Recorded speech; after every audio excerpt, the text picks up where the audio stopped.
KDA में एक इश्तिहार शाये हुआ जिस पर एम्प्लॉयज यूनियन सीबीएफ से राग़िब हो गई और फिर उन्होंने टोकन एहतजाज करते हुए ख़त लिखा। ताहम आज यूनिट एम्प्लॉयज यूनियन केडीए के joint incharge Syed Imran Hussain Jafri, chairman Abdul Maroof, सदर Nadeem Khokhar, general secretary Qamar Abbas, members Zeeshan Malik, Yasir Ali Khan, Naseem Ansari, Aziz Adil Khan और मोहम्मद ओवैस ने इदारा तरक्यात कराची के डायरेक्टर जनरल मोहम्मद अली शाह से मुलाकात की और नौकरी के इश्तिहार के हवाले से तबादला ख्याल हुआ। ज्वाइंट इंचार्ज सैयद इमरान ने कॉन्ट्रैक्ट वर्क चार्ज और रेगुलर मेहनत कश मुलाजमीन को परमानेंट और सन कोटा अपॉइंटमेंट पर करने पर तबादला ख्याल किया। इस मौके पर work charge contract high court petitioner मुलाजमीन को भर्तियों के अमल में शामिल करने पर जोर दिया गया।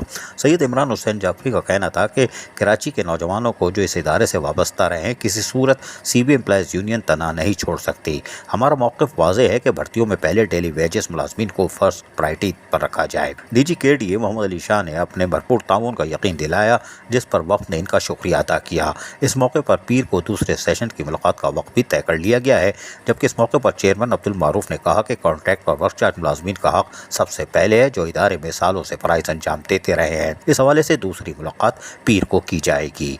कोई बात नहीं। अजीज़ आरिफ, KBS बलियाती न्यूज़ कराची। ऐसी ही खूबसूरत वीडियोस फ्यूचर में हासिल करने के लिए रेड बटन पर क्लिक करके और बेल आइकॉन को प्रेस करके हम सबके सब्सक्राइबर बनना मत भूलिए।